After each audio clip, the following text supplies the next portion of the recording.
Obulapuram mining వ్యవహారంపై విచారణ జరుపుతున్నటువంటి supreme court కీలక వ్యాఖ్యలు చేసింది. మైనింగ్ లీజ్ గడువు ముగుస్తున్నందున దాన్ని పునరుద్ధరించాలంటూ ప్రతివాది లాయర్ కోరగా తవ్వకాలు ఆపితే ఆకాశం ఊడిపడదని వ్యాఖ్యానించింది. ఇంకా చెప్పాలంటే ఘాటుగానే చెప్పింది. 2009 నాటి ప్రభుత్వ జీవోని ఉమ్మడి హైకోర్టు కొట్టేయడం, దానిపై ఏపీ ప్రభుత్వం స్పెషల్ లీవ్ పిటిషన్ దాఖలు చేయడం, మైనింగ్కి అభ్యంతరం లేదంటూ వైసీపీ ప్రభుత్వం 2022లో అఫిడవిట్ వేయడం, దాన్ని మరల కూటమి ప్రభుత్వం విభేదించడం, ఇలా ఎన్నో ట్విస్టుల్లో సాగుతున్నటువంటి గాలి జనార్దన్ రెడ్డి కేసు ఏ మలుపు తిరుగుతుందో అనేది ఉత్కంఠగా మారింది. ఈ అంశానికి సంబంధించి షార్ట్ డిస్కషన్.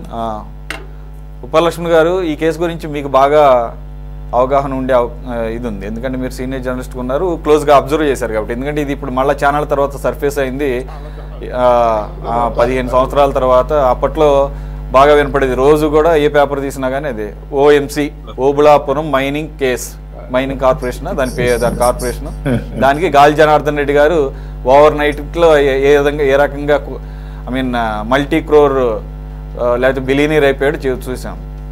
గాలి బ్రదర్స్ అక్కడ బళ్ళారిలో కర్ణాటక పాలిటిక్స్ని ఏ విధంగా చక్రం తిప్పారు ఈ రకమైనటువంటి సంపాదన ద్వారా. 1998, 2000 బిఫోర్కి ఆయన దగ్గర కనీసంగా ఒక లోనా ఉండేదని విన్నాను నేను అప్పుడు కథనాలు చదివేటప్పుడు. ఏది ఒక ఇన్సూరెన్స్ కంపెనీకి ఏదో ఏజెంట్గా పనిచేస్తూ ఒక లోనాను సైకిల్ మీద తిరిగేటోడు. ఆ రకంగా 1000 కోట్ల అధిపతి ఎలా అయ్యాడు అని అంటే ఈ మైనింగ్ లీజులు సంపాదించడం ద్వారా, అది కూడా ఓబుళాపురం మైనింగ్ లీజుల్లో లీజు తీసుకున్న పరిధిని దాటి అది బోర్డర్లో ఉండటంతో దాన్ని అడ్వాంటేజ్గా తీసుకుని అప్పుడు ఉన్నటువంటి ప్రభుత్వ పెద్దల యొక్క అండతో ఆ రకంగా సరిహద్దులను కూడా చెరిపేసేసి మరి మైనింగ్ దవ్వేశారు అనేది తెలుసు. అంతేకాదు ఆ మైనింగ్కి సంబంధించినటువంటి వెహికల్స్ ఆ రోడ్లను పాడు చేయడం ద్వారా 100 మంది చావుకు కూడా కారణమయ్యారని చెప్పేసి కూడా అవన్నీ అప్పట్లో చదివేవాళ్ళం. మొత్తానికి ఇప్పుడు మళ్ళీ సుప్రీంకోర్టు కొన్ని ఘాటు వ్యాఖ్యలు చేయడం ద్వారా ఇప్పుడు మళ్ళీ మనకి డిస్కస్ చేయాల్సినటువంటి సిచ్యుయేషన్ ఏంటది. ఆయన అంటున్నాడంట, ఆ ఓఎంసీ తరఫున ఉన్నటువంటి లాయరు, మాకు మైనింగ్ కాంట్రాక్ట్ గడువు పూర్తయిపోబోతుంది కాబట్టి త్వరగా దీని సంగతి తేల్చి మాకు పర్మిషన్ ఇచ్చండి. అప్పుడు అన్నది, ఇప్పుడేమీ ఆపినంత మాత్రాన పర్యావరణానికి మంచిదే కానీ ఆకాశం ఏమి ఊడిపడదు, భూమి బద్దలవదని చెప్పి. సరే, ఇది ఓవరాల్గా ఎలా చూడాలి సార్? ఇన్ని సంవత్సరాల తర్వాత అసలు ఈ పాటికి ఈ కేసు ఒక కొలిక్కి రావాలి కదా, ఎందుకని ఇన్ని సంవత్సరాలు జాప్యం జరుగుతుంది? ఎక్కడ 2012, 2010, ఎక్కడ 2025 సార్? మనము కోర్టులను ప్రశ్నించారంటారు. మరి సెన్సేషనల్ కేసులు ఇన్ని సంవత్సరాలుగా కొనసాగుతున్నాయి అంటే మరి మనం కోర్టులను విమర్శించక తప్పదు కదా. సెన్సేషనల్ కేసులు, 1000 కోట్ల అవినీతి, అలాంటి కేసులు మేనేజ్ చేస్తూ ఉంటే ఎవరైతే అవినీతి పాల్పడ్డారో వాళ్ళు కోర్టును కూడా మేనేజ్ చేయగలము అన్నంత ధీమా వాళ్ళకి వస్తుంది. ప్రజాస్వామ్య వ్యవస్థలో పెద్ద ఎత్తున అవినీతి చేసిన వాళ్ళందరూ కూడా ఎమ్మెల్యేలు అవుతున్నారు, ఎంపీలు అవుతున్నారు, కేంద్ర మంత్రులు అవుతున్నారు, రాష్ట్ర ముఖ్యమంత్రులు కూడా అయ్యారు. ఏం చెప్తాం మనం? సిగ్గుతో తలంచుకోవాల్సింది, అంతకంటే ఏమి చెప్పదు. ఆ రోజు రాజశేఖర రెడ్డి గారు ముఖ్యమంత్రిగా ఉన్నప్పుడు ఈ గనుల కేటాయింపు జరిగింది. సరే, కొంత లీజుకు తీసుకొని కొంత కొనుక్కొని కొన్ని అలా గనులు తవ్వకాలు మొదలు పెట్టినారని అనుకున్నప్పుడు ఆరోపణ ఏంటి? ప్రభుత్వ భూముల్లోనూ అటవీ భూముల్లో కూడా అక్రమ తవ్వకాలు జరిగాయి, అంటే హద్దులు దాటి వెళ్ళిపోయారు అని. దాన్ని విచారణ జరపడానికి ఇంతకాలం అవసరమా? అంటే రకరకాల కారణాలు ఉన్నప్పటికీ కూడా అప్పటి ప్రభుత్వము, అంటే రాజశేఖర రెడ్డి గారి ప్రభుత్వము ఆయన పూర్తిగా సహకరించింది. అందులో జగన్మోహన్ రెడ్డి గారి పాత్ర కూడా ఉంది అని నేను చెప్పగలను కడప జిల్లా వాసి. ఎలా చెప్పగలను అంటే, రాజశేఖర రెడ్డి గారు అనుమతులు ఇచ్చారు, మాకు కప్పం కట్టాలి కాబట్టి ఎన్ని లారీలు తవ్వకాలు జరిగి బయటికి వెళ్తున్నాయి, ప్రతి లారీకి ఇంత కప్పం ఇవ్వాలని ఫిక్స్ చేసి అక్కడ ఒక చెక్ పోస్ట్, చెక్ పోస్ట్ అనేది ఒకటి పెట్టి అక్కడ కూర్చున్న వ్యక్తి పేరు కూడా నాకు తెలుసు, కానీ చెప్పదలుచుకోలేదు. అక్కడ కూర్చొని లారీలు రోజు ఎన్ని కౌంట్ చేసుకొని నెల అయిన తర్వాత ఇన్ని లారీలు బయటికి వెళ్ళిపోయాయి, ఒక్కొక్క లారీకి ఇంత చెల్లించాలి. మరి ఇంత పెద్ద ఎత్తున అవినీతి జరిగితే ప్రతిపక్ష పార్టీలు ఏం చేయలేకపోయినాయి, కోర్టులు ఏం చేయలేకపోయాయి. 30 ఏళ్ళు అవుతున్నా కూడా ఇంకా 25 సంవత్సరాలు దాటిపోయినా కూడా ఇంకా కేసు నడుస్తుంది. 20 సంవత్సరాలు ఏం చెప్పాలి చెప్పండి, ఏం మాట్లాడాలి మనం? సామాన్యమైన అవినీతి కాదు. పోనీ ప్రభుత్వ రికార్డుల ప్రకారం కోర్టుల విచారణ జాప్యమైనా కూడా ఏ ప్రభుత్వం అధికారంలోకి వచ్చినా కూడా తేల్చగలుగుతున్నదా ఎంత పెద్ద అవినీతి జరిగింది అన్నది? అప్పుడు ఏదో కేసు పెట్టారు, ఆ కేసులు నడుస్తున్నాయి, ఇక మనకెందుకు అని ఊరుకుంటున్నాడు. ది గ్రేట్ చంద్రబాబు నాయుడు గారు కూడా ఏం చేయలేకపోయారు. ఉన్న విషయం చెప్తున్నాను. కిరణ్ కుమార్ రెడ్డి గారు వచ్చారు, రోసయ్య గారు వచ్చారు, ఏమి చేయలేకపోయారు. తర్వాత చంద్రబాబు నాయుడు గారు వచ్చారు, ఏం చేయలేకపోయారు. మళ్ళీ జగన్మోహన్ రెడ్డి గారు వచ్చారు, ఆయన ఏం చేస్తారు? ఇంకా ఆయన పాత్ర కూడా అందులో ఉన్నప్పుడు ఆయన చేసేదే ఉంటుంది, ఇంకా ఏమి. ఇప్పుడు మళ్ళీ చంద్రబాబు నాయుడు గారు కూటమి ప్రభుత్వం వచ్చింది, ఆయన బీజేపీలో ఉన్నారు, జనార్దన్ రెడ్డి గారు ఎమ్మెల్యే అయ్యారు. ఏం చర్యలు తీసుకుంటారు చెప్పండి? ఇక కొత్తగా చర్యలు తీసుకునేది ఏమి లేదని అనుకొని వదిలేసినా కూడా కోర్టుల్లో సరైన వాదన ప్రభుత్వం తరఫున వినిపిస్తున్నారా లేదా సుప్రీంకోర్టు వరకు వెళ్ళింది. సుప్రీంకోర్టు అంత పెద్ద కామెంట్ చేసిందంటే అర్థమైంది, ఇంకా ఆ గనుల యొక్క లీజును కొనసాగించాలనే అనేటువంటిది ఇంకా తవ్వకాలకు పర్మిషన్ ఇమ్మని చెప్పి అడుగుతున్నారు తప్ప తవ్విన అవినీతి విషయం ఎవరు మాట్లాడాలి? ఎక్కడికి పోయిందో తెలియదు, ఏం జరుగుతుందో తెలియదు. వెంకటేశ్వరరావు గారు, మీరు అడ్వకేట్ గారు కూడా ఉన్నారు కాబట్టి మీకు ఈ లీగల్ ఆస్పెక్ట్స్లో ఇంకాస్త క్లారిటీ ఉంటుంది. 2010లోనే సుప్రీంకోర్టు ఈ మైనింగ్ కార్యకలాపాల మీద స్టే విధించింది అంటున్నారు. అది కూడా ఏంటది? ఈ అంతర్రాష్ట్ర సరిహద్దులు, అలాగే ఈ మైనింగ్ సంబంధించిన పర్మిషన్ల యొక్క హద్దులు, వీటన్నిటినీ కూడా కూలంకషంగా దాని మీద ఒక దీనికి రమ్మని చెప్పేసి సర్వే చేయమని చెప్పేసి సర్వే ఆఫ్ ఇండియాకి ఇచ్చిందట్టుగా చెప్తున్నారు. అంటే 2010 నుంచి ఇప్పటి వరకు కూడా అంత టైం పట్టిందా అనేది ఒకటి. అయితే దీనికన్నా ముందే గత వైసీపీ ప్రభుత్వ హయాంలో జగన్మోహన్ రెడ్డి గారి ప్రభుత్వం ఇక ఆ అంశాలన్నీ కూడా సమసిపోయినాయి కాబట్టి, సరిహద్దు వివాదాలు అవన్నీ కూడా సమసిపోయినాయి కాబట్టి ఇక మాకు ఎటువంటి అభ్యంతరం లేదు, మైనింగ్ చేసుకోవచ్చు. మా ఫ్రెండ్ మా జగన్మోహన్ రెడ్డి గారు, సారీ మా జనార్దన్ రెడ్డి గారు సోదర సమానుడు కదా, వైఎస్ రాజశేఖర రెడ్డి గారికి కొడుకు సమానుడు. అప్పట్లోనే ఆ రకంగా కలిసిమెలిసి ఉండేవాళ్ళు కదా. ఎస్, కాబట్టి ఆబ్వియస్గా ఆశ్చర్యమేమి లేదు. ఆయన ప్రభుత్వం రాగానే అఫిడవిట్ ఇచ్చేసింది సుప్రీంకోర్టు, ఇక తవ్వుకోవచ్చు, ఇక స్టార్ట్ చేయొచ్చు, మళ్ళీ దుకాణం స్టార్ట్ చేయొచ్చు. ఇప్పుడే చెప్పారు, కడపవాసిగా చెప్తున్నారని చెప్పేసి లక్ష్మణ్ గారు అక్కడ చెక్ పోస్ట్ పెట్టి జే చెక్ పోస్ట్ అనేవాళ్ళు. అంటే అప్పట్లోనే జే ఉందన్నమాట. జే బ్రాండ్ ఇప్పుడు కొత్తగా వచ్చింది కాదు, అప్పుడు అనధికారికంగా, ఇప్పుడు అధికారికంగా జే వచ్చింది. అప్పుడు అధికారంలో లేకపోయినా కానీ తండ్రి అధికారంలో ఉన్నప్పుడే జే యొక్క బ్రాండింగ్ అనేది అప్పుడే స్టార్ట్ అయిందని అర్థమవుతుంది లక్ష్మణ్ గారు చెప్పిన దాని ప్రకారం. అంటే ఇప్పుడు ప్రభుత్వం పరంగా అఫీషియల్గా అనమాట అఫిడవిట్స్ సబ్మిట్ చేసిన సందర్భంలో ఇప్పుడు అమికస్ క్యూరీ ఎంటర్ అయినప్పుడు ఇప్పుడు వచ్చినటువంటి కొత్తగా చేసినటువంటి వ్యాఖ్యలు. సార్ అసలు ఎలా చూడాలి సార్? ఇప్పుడు ఇది ఒకటి ఆల్రెడీ తవ్వేసేసేసి ఇంత దోపిడీకి కారణమైన దానికి ఇప్పటివరకు అతిగతి లేదు లక్ష్మణ్ గారు అన్నట్టు. ఇప్పుడు వచ్చేసేసి పర్మిషన్ ఇవ్వాలా లేదా అని మీద సుప్రీంకోర్టు మళ్ళీ మొదటి నుంచి వెంటదట. ఇంక ఇది ఎప్పటికి తేలాలి సార్? ఇది అఫ్కోర్స్ సుప్రీంకోర్టు చేసినటువంటి వ్యాఖ్యలు పూర్తిగా ఆహ్వానించదగ్గ వ్యాఖ్యలు. మాకు పర్మిషన్ ఇచ్చేసేయండి అంటే ఇప్పుడు ఇవ్వకపోతే వచ్చే నష్టమే లేదు, పర్యావరణానికి మేలే అని చెప్పేసి అంటాం. We should welcome it. But at the same time what has happened? ఏం చర్యలు తీసుకున్నారు? గతంలో జరిగినటువంటి అవినీతి లేకపోతే ఆ దోపిడీ మీద, అది కూడా మన ప్రకృతి సంపద కదా మైనింగ్ అనేది, అనేక మంది ప్రాణాలు కూడా కోల్పోయారంటున్నారు. దానికి సంబంధించినవి కూడా ఫ్యాక్ట్స్ ఉంటాయి కదా. మరి అది పోగా ఇప్పుడు మళ్ళీ పర్మిషన్ ఇవ్వాలి మైనింగ్కి అని చెప్పేసి ఇవ్వాలా వద్దా దాని మీద ఇప్పుడు వాదోపవాదాలు జరగటాన్ని ఎలా చూడాలి? సురేష్ గారు, మనకు ఒక సామెత ఉంది, కాలం అనేది అనేక గాయాల్ని మార్చడం అనేది ఎలాంటి సామెతో, కాలం అనేది కాలంలో అనేక రకాలైనటువంటి వ్యక్తులు వచ్చినప్పుడు ఉన్నటువంటి యథార్థం మరుగుపడిపోయి అబద్ధం అనేది రాజ్యం వెళ్ళేటువంటి పరిస్థితి మనం చూస్తున్నాం. నిజంగా ఓబులాపురం మైనింగ్ కేసులో ఇన్ని మేనమేషాలు లెక్కించాలండి.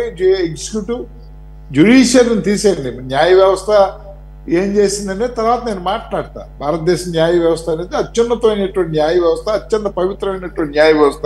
దానికి ఒకే ఒక్క నిదర్శనం, ఈ దేశంలో ఒక ప్రధానమంత్రిని హత్య చేస్తే ఆ ప్రధానమంత్రి కుమారుడు మరొక ప్రధానమంత్రి సాక్ష్యం చెబితే భారత సుప్రీంకోర్టు ఆ సాక్ష్యాన్ని నమ్ముకోకుండా ఆ ఒక వ్యక్తిని నిర్దోషిగా ప్రకటించినటువంటి ఒక ఇండిపెండెంట్ జ్యుడిషియరీ భారత న్యాయ వ్యవస్థ.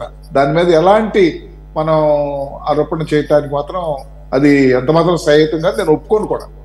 అలాంటి ఇండిపెండెంట్ జ్యుడిషియరీలో ఇప్పుడు కోర్టుకున్నటువంటి పరిమితులు, కోర్టుకున్నటువంటి వనరులు, గతంలో ఉత్తరప్రదేశ్ అసెంబ్లీకి నేను సుప్రీంకోర్టుకో హైకోర్టుకో నాకు గుర్తులేదు, తగాదా వచ్చినప్పుడు కోర్టు మార్షల్ను అసెంబ్లీ మార్షల్స్ తగాదాకి వెళ్తే కోర్టు మార్షల్ ఎంతమంది ఉంటారు, అసెంబ్లీ మార్షల్స్ ఎంతమంది, ఎగ్జిక్యూటివ్ అంతా వారిని సపోర్ట్ చేసేటువంటి పరిస్థితి.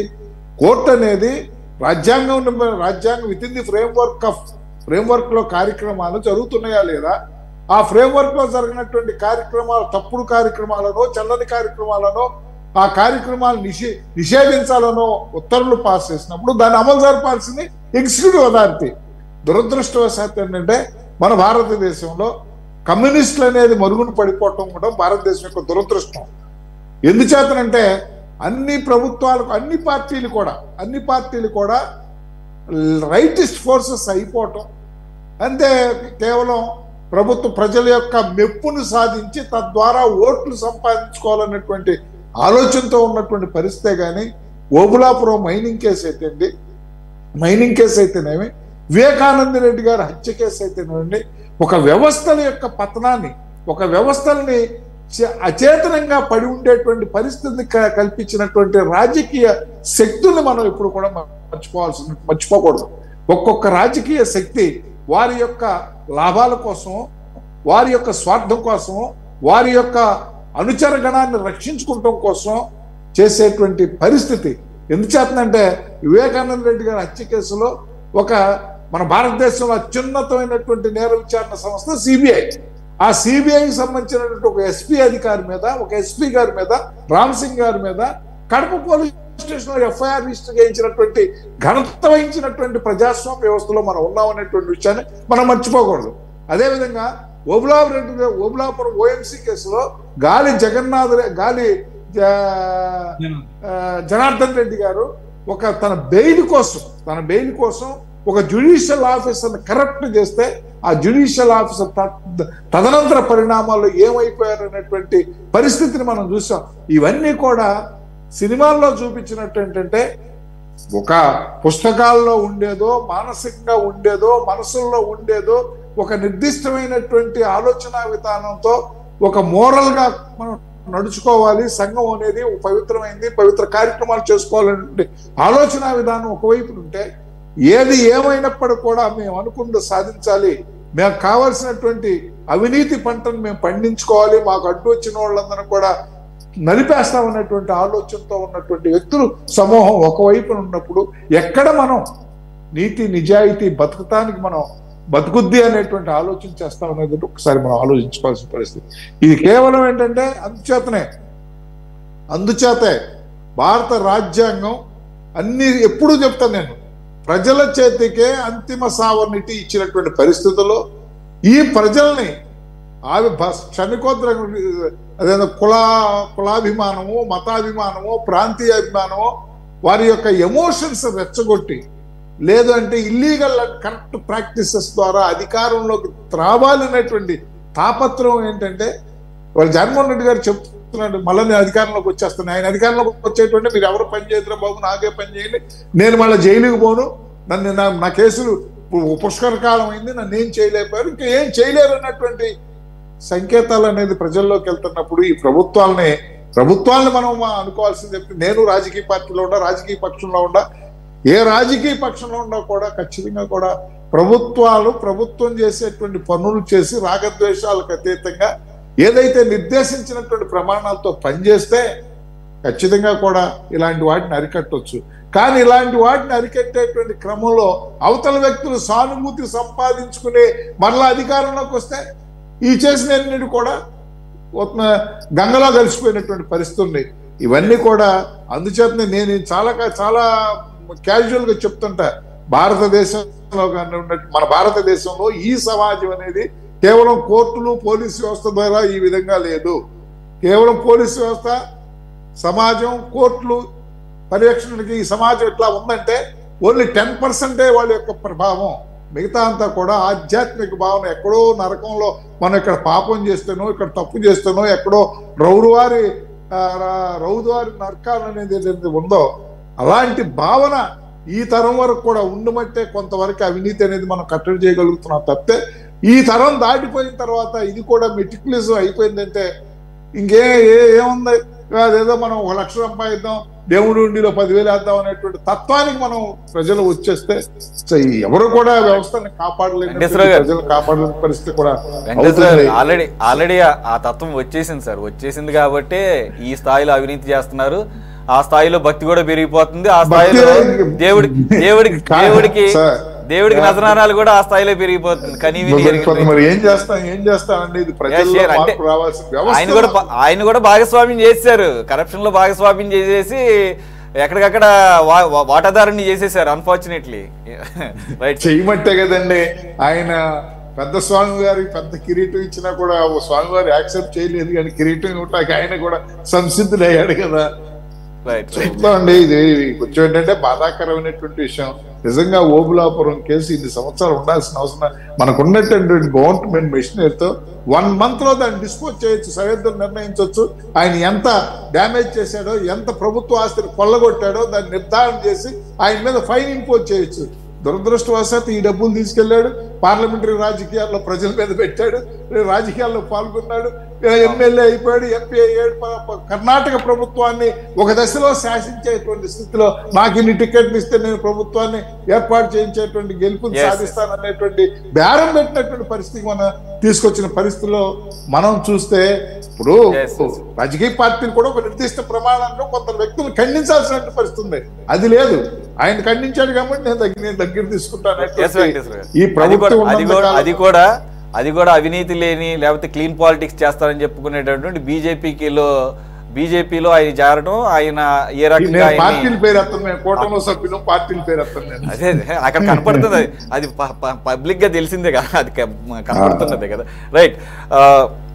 విజయ్ కుమార్ గారు, తాళూరు విజయ్ కుమార్ గారు, యాక్చువల్గా ఈయన కాంగ్రెస్ ద్వారా లబ్ధి పొందినటువంటి వ్యక్తి. అప్పట్లో వైఎస్ రాజశేఖర రెడ్డి గారు ముఖ్యమంత్రిగా ఉన్నప్పుడు అప్పుడే ఆయన ఈ స్థాయిలో పెరిగి పెద్దవాడయ్యాడు, ఇది ఆర్థికంగా ఈ స్థాయిలో. కాబట్టి ఇప్పుడు అతను ఎక్కడున్నాడు, బీజేపీలో ఉన్నాడు. మధ్యలో వెంకటేశ్వర గారు చెప్పినట్టు గుర్తొచ్చింది, ఒక జడ్జికి గుర్తులేదు నాకు 5 కోట్లనో 10 కోట్లు తెలియదు బెయిల్ కోసం ఇచ్చి ఆయన జీవితాంతానికి కూడా కారణమయ్యాడు. ఈ రోజుకి కూడా పాలిటిక్స్లో ఒక వెలుగుతున్నారంటే గాలి బ్రదర్స్ అనే పేరుతో ఏ రకంగా బీజేపీ అవ్వచ్చు, కాంగ్రెస్ అవ్వచ్చు, లేకపోతే ఏ పార్టీ అయినా కానీ, మీరు వెంకటేశ్వర గారు చెప్పినట్లు ఈ దేశంలో ఎప్పుడైతే కమ్యూనిస్టులు యొక్క ప్రభ తగ్గిపోయిందో ఆటోమేటిక్గా అంతా కూడా ఒకే ఘాటను కట్టినటువంటి రాజకీయాలు కనపడుతున్నాయి. పార్టీల పేర్లు మారినా కానీ అది రీజనల్ పార్టీయా నేషనల్ పార్టీని పక్కన పెడతాయి. సో ఎలా చూడాలి సార్, ఇది ఓఎంసీకి సంబంధించినటువంటి ఎంతో సంచలనం సృష్టించినటువంటి ఈ కేసు ఇప్పుడు సింపుల్గా మాకు మైనింగ్ చేసుకోవడానికి అవకాశం కల్పించండి అనే దాని దగ్గర సుప్రీంకోర్టు చివాట్లు పెట్టడాన్ని ఆహ్వానిస్తూనే అసలు ఆ కేసులు ఏం తేల్చారు, ఎవరు దోషులు, ఎవరిని దోషం చేశారు, ఒక జడ్జి యొక్క లైఫ్ కూడా ఎండ్ కారణమైనటువంటి వ్యక్తిని అలాగూ ఫ్రీ బర్డ్గా బయట తిరుగుతున్నాడు అంటే పాలిటిక్స్ని అడ్డం పెట్టుకొని ఎలా చూడాలి సార్? అమికస్ క్యూరీ ఇచ్చిన రిపోర్ట్ ప్రకారమే జడ్జి గారు ఇది ద్విసభ్య ధర్మాసనం అనుకుంటా అండి, ద్విసభ్య ధర్మాసనంలో ఒక జడ్జి గారు ఈ విధంగా వ్యాఖ్యానాలు చేశారు. అమికస్ క్యూరీ ఆల్రెడీ రిపోర్ట్ ఇచ్చేసింది. ఆ రిపోర్ట్ ఇచ్చేసిన తర్వాత ఒక నిమిషం ఎమికస్ క్యూరీ గారు రిపోర్ట్ ఎవరో. అమికస్ క్యూరీ గారు ఇవన్నీ కూడా ఓ పక్క నుంచి వెళ్ళిపోతుంటే కాదండి ఇవన్నీ చెప్తాక ఆయన ఒక అడ్వకేట్గా ఆయన ముందుకు వచ్చారు. కానీ ఇప్పుడున్నటువంటి గవర్నమెంట్ కొత్తగా అఫిడవిట్ ఫైల్ చేసింది. మళ్ళా ఏదో జగన్మోహన్ రెడ్డి గారు గవర్నమెంట్ ఫైల్ చేసినటువంటి అఫిడవిట్ లో ఉన్నటువంటి విషయాన్ని ఖండిస్తూ అది కాదు రియాలిటీ ఇదని ఈ గవర్నమెంట్ ఇచ్చింది. అయితే ఇక్కడ ఎమికస్ క్యూరీ గారు ఏం చేశారంటే జగన్మోహన్ రెడ్డి గారి గవర్నమెంట్ ఇచ్చినటువంటి ఎఫిడవిట్ ని బేస్ చేసుకుని సుప్రీంకోర్టు ఆర్డర్స్ పాస్ చేయకుండా ఆయన అడ్డుకోగలిగాడు. ఆయన ఏంటంటే అది కరెక్ట్ కాదు ఇది అని ఆయన సారీ బ్రదర్ ఏమనుకోదు కరెక్ట్. అది 2022లోనే అడ్డుకట్ట వేశారు ఆయన. ఇప్పుడు కూటమి గవర్నమెంట్ వచ్చింది అంటే ఇన్ని సంవత్సరాల పాటు దాన్ని అడ్డుకోగలిగాడు. లేకపోతే ఆ రోజునే అది ఆయన అనుకోండి.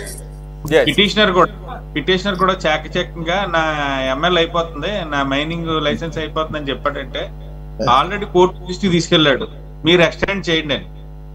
ఎందుకంటే మీరు రాజశేఖర రెడ్డి గారికి దత్తపుత్రుడే ఉండొచ్చు కానీ ఆయన బీజేపీకి అసలు పుత్రుడే. అవును, చనిపోయిన సుష్మా స్వరాజ్ గారి దత్తపుత్రుడు. మూలాలన్నీ కూడా బీజేపీలో ఉన్నాయి. తెలాపాపం తలా పిడికుడు, తెలాపాపం తలా పిడికుడు డబ్బులు సార్, రాష్ట్ర రాజకీయాలు డబ్బులు అందుకనే తెలాపాపం తలా పిడికుడు. మనీ మేక్స్ మెనీ థింగ్స్ అని ఆయన ఇప్పుడు ఎమ్మెల్యే అయిపోతుంది కాబట్టి కోర్టు దృష్టి తీసుకెళ్లారు. వాళ్ళే ఉన్నారు కంగారు పడక ఉండంటే ఇప్పుడు ఏం చేస్తారు రేపు పొద్దున్న వాళ్ళు ఇచ్చే రూలింగ్ లో ఇంకొక 5 సంవత్సరాలు ఎక్స్టెండ్ చేస్తామని చెప్తే మనం ఏం చేయలేం కదా. అవ్వచ్చు కూడా. ఇప్పుడు కోర్టులు కూడా ఫ్రెండ్సే కదా మనోళ్ళకి, కమలానికి కోర్టులు కూడా ఫ్రెండ్స్ అయిపోయినాయి కదా. ఆ విధంగా అది ఇంకా వెంకటేశ్వర గారు ఒప్పుకోరు, ఆయన యాజ్ ఏ లీగల్ ప్రొఫెషనల్ గా ఆయన ఒప్పుకోరు. అంటే ఒకటి ఇప్పుడు ఎక్కడో 1-2 జరుగుతున్నాయి కదా అని మొత్తం ఒకే గారిని కట్టకూడదు. ఈవెన్ విజయ్ కుమార్ గారి పాయింట్ కూడా అదే, ఆయన బ్రాడ్ గా చెప్పారు అంతే. నేను నాలెడ్జ్ లేకుండా ఏం లేదు కానీ నేను అనేది ఏంటంటే సార్ ఇప్పుడు ప్రజాస్వామ్య వ్యవస్థలో ఇప్పుడు మీరు జడ్జినే ఆయన ప్రలోభ పెట్టాడంటే పెద్ద విషయం ఉందండి. పవర్ చేతిలో ఉంది, గవర్నమెంట్ చేతిలో ఉంది. ఇండైరెక్ట్ గా కూటమి ప్రభుత్వం కూడా ఆయనకి ఉపకారం చేయొచ్చు. ముందు ఏం చెప్పలేం కదా. ఇప్పుడు ఇంతకు ముందున్న చంద్రబాబు నాయుడు గారు వేరు, ఇప్పుడున్న చంద్రబాబు నాయుడు గారు ఒక బౌండరీలో ఉండిపోయాడు. ఆ బౌండరీలో బయట రావడానికి ఆయన టార్గెట్ కూడా వేరే టార్గెట్ ఉంది. ఆ టార్గెట్ రీచ్ అవ్వాలంటే అన్ని నడవాలి, త్యాగాలు చెయ్యాలి. ఆ విధంగా నడిస్తేనే అవుతుంది. రేపొద్దున్న గాలి జనార్దన్ రెడ్డి మన జగన్మోహన్ రెడ్డి గారిని ఎలా ఇన్ఫ్లుయెన్స్ చేశారో చంద్రబాబు నాయుడు గారిని ఇన్ఫ్లుయెన్స్ చేయలేరు అనుకుంటున్నారా మీరు?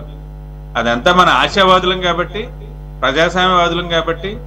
ఇప్పుడు ఆయన మన వెంకటేశ్వర గారు చెప్పినట్టు మనమేమి లెఫ్ట్ లో మాట్లాడతలేదు కానీ అందరూ ఏ పార్టీకి వాళ్ళు బౌండ్ అయిపోయి ఉన్నాం. ఖచ్చితంగా మాట్లాడలేము. కానీ ఏంటంటే ఖచ్చితంగా మాట్లాడాలంటే అతనికి శిక్ష పడాలి, అతని నుంచి రికవరీ చేయాలి, అతని ఆస్తులు అటాచ్ చేయాలి. ఎక్కడ అవుతున్నాయి? మొన్న 5 సంవత్సరాల క్రితం పిల్లల పెళ్లి ఘనంగా వాళ్ళ మా ఆడపిల్లల పెళ్లి ఘనంగా వైభవంగా చేశాడు. ఆయన ఎక్కడ అటాచ్ అయ్యే ఆస్తులు ఏవి లేవు కదా.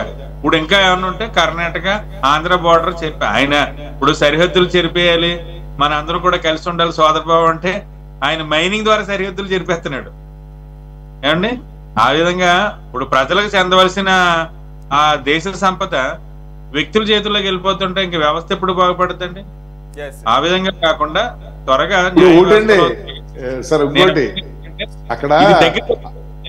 దగ్గరికి వచ్చేసి మామూలుగా అయితే బయటకు వచ్చేది కదంట. ఆ అమ్మవారి టెంపుల్ అక్కడ పోచమ్మ అమ్మవారు ఎవరో ఉన్నారు, ఆ టెంపుల్ డిస్ట్రాయ్ చేయడం మూలంగా ఆయన బండారం బయటపడింది. మానవ ప్రయత్నం కాదు, అది కూడా దైవ ప్రయత్నమే, దైవ మూలంగానే. అదేనా ఈనాడు వారికి పడదు కాబట్టి బయటకు వచ్చాయి, పడి ఉంటే అసలు బయటకు రాదు. శ్రీనివాసరావు గారు, ఇది ఎప్పుడైతే నేను జర్నలిజం కెరీర్ లో మొదట్లో ఈ కేసు వచ్చినప్పుడు కొద్దిగా స్టడీ చేసిన సందర్భంలో అప్పుడు ఇవన్నీ చూసినప్పుడు జనార్దన్ రెడ్డి గారు ఈ చంద్రబాబు నాయుడు గారిని చాలా పరుష పదజాలంతో మాట్లాడుతున్న వీడియో కూడా విన్నాను నేను. ఏంటది?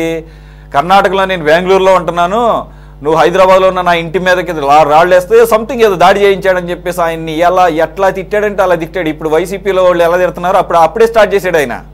ఏది ఈ ఎంపీ మాధవ్ లేకపోతే కొడాలి నాని భాష ఆయన అప్పుడే అందుకున్నాడు. మరి అవన్నీ చంద్రబాబు నాయుడు గారు మర్చిపోతారో ఏదో నాకు అది తెలియదు, కానీ మాకైతే గుర్తు చేయాలని అనిపిస్తూ ఉంటుంది. మీరు కూడా ఒకసారి గుర్తు చేయండి. మీ నిజంగానే తప్పేం లేదు, ఆయన చాలా బిజీగా ఉంటారు, నేనేం ఆయన తప్పు పట్టడం వల్ల. రెండు, ఆయనకి చాలా విశాల హృదయం ఉన్నట్టుంది, రైట్. ఇంకొకటి, ఇప్పుడు ఆయన అన్నింటినీ మించి ఆయన బీజేపీలో ఉన్నాడు కాబట్టి ఇవన్నీ కూడా ఇఫ్స్ అండ్ బట్స్ ఉంటాయి. కాబట్టి మీరు ఒకసారి ఆయన పర్సనల్గా తిట్టినటువంటి వాటిని ఒక్కసారి మీ ఛానల్స్ ద్వారా, అంటే మీకు ఉన్నటువంటి యాక్సెసిబిలిటీ ద్వారా ఒకసారి ఆయనకి చూపించండి. ఎందుకంటే 2014-19 మధ్యలో ఇదే కూటమి గవర్నమెంట్ చంద్రబాబు నాయుడు గారు ముఖ్యమంత్రిగా ఉండి ఈ గాలి జనార్దన్ రెడ్డి కేసు సంగతి అసలు ఏం చేశారు? సరే, ఇప్పటికన్నా మంచిదే అమికస్ క్యూరీ గారు సేవ్ చేసి ఉంచితే దాన్ని ఆసరాగా తీసుకుని ఈరోజు అఫిడవిట్ని కండెమ్ చేస్తూ దానికి మరో అఫిడవిట్ వేయటం మేము ఆహ్వానిస్తున్నాము, కాదంటలేదు. కానీ దీంట్లో పూర్తి స్థాయిలో ఇది ఒకటి, అదేమి అతని జేబు, ఎవరి జేబు సొమ్ము కాదు ఇది ప్రకృతి సంపద, ప్రకృతి వనరులు. ఇప్పటికే బోల్డ్ అంత నష్టం జరిగింది. దాన్ని దృష్టిలో పెట్టుకునే ఈరోజు సుప్రీంకోర్టు జడ్జి గారు ఆ వ్యాఖ్యానాలు చేయటం జరిగింది. నష్టమే లేదు, కొంపలేము మునగవు అని చెప్పేసి. కాబట్టి ఒక్క జ్యుడిషియరీ కాదు, మీరు ఎగ్జిక్యూటివ్గా లేదంటే కనుక మీకు ప్రభుత్వంలో ఉన్నటువంటి పెద్దలుగా ఇప్పుడు మీ బాధ్యత ఏంటంటే అట్లీస్ట్ అప్పట్లో ఉన్నటువంటి పొలిటికల్ రైవలరీని దృష్టిలో పెట్టుకొని అయినా కానీ దీనికి ఒక రీజనబుల్ ఎండింగ్ తీసుకురావాల్సినటువంటి కంక్లూజన్ తీసుకురావాల్సిన అవసరం కనపడుతుంది. ఏమంటారు సార్? తప్పకుండా సార్. ఆ రోజు మాటలు ఆయన ఆ పరుశుభాలం అవన్నీ వాడటం ఆయన ఎగ్గినత. అది రాజకీయాల్లో ఎవరి ఇష్టానుసారం వాళ్ళు మాట్లాడితే ఆ క్షణికావేశం కావచ్చు, ఇంకోటి కావచ్చు, కావాలని ఇంటెన్షన్ గా కావచ్చు. కరెక్టే. అతను ఆ ఒక్క వ్యాఖ్యలే చేసి అతను ఏమి తప్పు చేయకపోతే మీరు అన్నట్టు విఘ్నత కానీ క్షమించవచ్చు. He is a criminal sir. అరే జడ్జికి బెయిల్ కోసం కోట్ల రూపాయలు పెట్టి దొరికిపోయిన వ్యక్తి సార్ అతను. నేను ఎంతకన్నా పరుష పదజాలం వాడలేను. లోకాయుక్తలో చాలా వివాదాలు వచ్చినాయి. అట్లానే సిబిఐ ఉంది, ఇన్కమ్ ట్యాక్స్ ఉంది, అన్ని రకాలుగా ఈ 3 రకాల ఇన్స్టిట్యూట్స్ అతని మీద అనేక రకాలుగా విచారణ జరుగుతూనే ఉంది. ఇంకా ఇప్పుడు కూడా, ఇప్పుడు మీకు తెలియదు కాదు, సిబిఐ అరెస్ట్ చేసి జైల్లో పెట్టారు 2011లోనే. తర్వాత లోకాయుక్త దాని మీద చాలా విమర్శలు చేశారు. అసలు వాస్తవంగా 2001లో 3 అన్నదమ్ములు, గాలి బ్రదర్స్ అంటే 3 అన్నదమ్ములు, 2 కర్ణాటకలో మంత్రులుగా ఉన్నారు. ఎవరంటే కరుణాకర్ రెడ్డి, కరుణాకర్ రెడ్డి, గాలి జనార్దన్ రెడ్డి గారు 2 కర్ణాటక ప్రభుత్వంలో మంత్రులుగా ఉన్నారు. సోమశేఖర్ రెడ్డి గారు ఎన్ని వ్యవహారాలు నడుపుతా ఉన్నాడు వాళ్ళిద్దరు అన్నదండలతోటి. గాలి బ్రదర్స్ అంటేనే రాయలసీమ కాదు, ఆంధ్రప్రదేశ్లోనూ వీళ్ళు ఇటువంటి టైప్ అని ఒక ముద్ర వేశారు, మైనింగ్ మాఫియా లాగా. సరే, దాని మీద అనేక రకాలుగా మీరు అన్నట్టుగా పెద్దలు అన్నట్టుగా కూడా వీళ్ళు తోలకానికి లారీల ద్వారా రోడ్లు కూడా పాడైనవి. మైనింగ్ లో చాలా డబ్బులు సంపాదించబట్టి 2011 అంటే 10 సంవత్సరాల కాలానికి వీళ్ళ మీద అనేక రకాలుగా లోకాయుక్త, సిబిఐ, ఇన్కమ్ ట్యాక్స్ దాడులు అనేక రకాలుగా జరగబట్టే వాళ్ళని జైల్లో పెట్టి దీని వెనక పాత్రదారులు ఐఏఎస్ ఆఫీసర్లు, పొలిటికల్ లీడర్స్ ఎంతో మంది ఉన్నారు. ఇవన్నీ తక్కువే కాదు. యాక్చువల్గా 134 హెక్టార్లో వీళ్ళు లీజ్ తీసుకున్నమాట వాస్తవం. అది ఎకరాల్లో తీసుకుంటే 335 ఎకరాల్లో వీళ్ళు లీజ్ చేసి ఏదైతే లీజుకు తీసుకొని ఎంత చేస్తా ఉన్నారో దాన్ని కొండంతలు చేసి చాలా ఎక్కువ చేశారు. అంటే అసలు ఓబులాపురం మైనింగ్ లో ముఖ్యంగా తీయాల్సింది ఏంటంటే ఇనుప ఖనిజం, మాంగనీస్ బయటకు వస్తుందండి.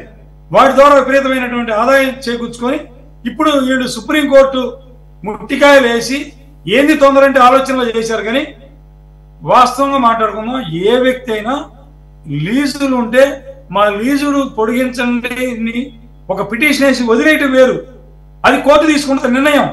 వీళ్ళు ఏంది త్వరగా ఇవ్వండి, తొందరగా ఇవ్వండి అంటే డబ్బు సంపాదించుకోవడానికి ఆతృత పెరిగిపోయింది వీళ్ళల్లో. లీజ్ అంటే లీజ్ ఇస్తే రోజుకి 100 కోట్లు సంపాదించుకోవాల్సిన ధోరణి తప్పితే ఈ కేసులు వేరే కేసులను తొందరగా పరిష్కరిద్దాం వాటి మీద మాట్లాడటంలా. ఈ మైనింగ్ కేసు అర్జెంట్ అయింది, అందుకనే సుప్రీంకోర్టు ఘాటు వ్యాఖ్యలు చేసింది. ఏం మేఘ ఆకాశం ఊడి పడదో, తొందర ఏం లేదని. ఎందుకంటే ఇంతకంటే ఘాటు వ్యాఖ్యలు చేయలేదు సురేష్ గారు మీరు అన్నట్టుగా. అంతకంటే ఘాటు వ్యాఖ్యలు చేయలేదు. దానికి సంబంధించిన ఎవరైతే ఓనర్స్ ఉన్నారో ఇంకొకసారి ఇటువంటి తప్పిదం చేయకుండా కోర్టు ఉంది, కోర్టు పరిధులు ఉన్నాయి, వాళ్ళు ఇస్తారు, పరిశీలిస్తారు. మీరేదో రోజుకి ఆదాయం కోట్ల రూపాయల ఆదాయం పోతున్న ఆదాయం కోసం మీరు తపన పడుతున్నారు తప్పితే పర్యావరణ పరిరక్షణ మీ మీద ఉన్న కేసులు తొందరగా పరిష్కరించడం వేయండి. దేశ ప్రజలందరూ హ్యాపీ ఫీల్ అవుతారు. ముందు ముఖ్యంగా కర్ణాటక, ఆంధ్రప్రదేశ్ ప్రజలు చాలా హ్యాపీ ఫీల్ అవుతారు. చూద్దాం సార్. ఇప్పటికే అదే ఇన్ని సంవత్సరాల తర్వాత అయినా కనీసంగా ఉన్నాటిని పునరుద్ధరించడం తర్వాత సంగతి, అసలు చేసినటువంటి దౌర్జన్యాలు, దోపిడీలు వాటన్నిటికీ కూడా శిక్షలు అలాగే రికవరీ మెథడ్స్ ప్రకారంగా ఏ రకంగా ముందుకెళ్తుంది అనేది చూడాలి. ఇప్పటికే చాలా లేట్ అయింది. కోర్టులు కూడా అలాగే మన డిబేట్ కూడా టైం అయిపోయింది కాబట్టి థ్యాంక్స్ ఫర్ జాయినింగ్ శ్రీనివాసరావు గారు, అలాగే విజయ్ కుమార్ గారు, వెంకటేశ్వర గారు అండ్ ఉప్పల్ లక్ష్మణ్ గారు. ఇది వాళ్ళ టాప్ డిబేట్. మరో అంశంతో మళ్ళీ కలుద్దాం. Stay tune to city 24/7.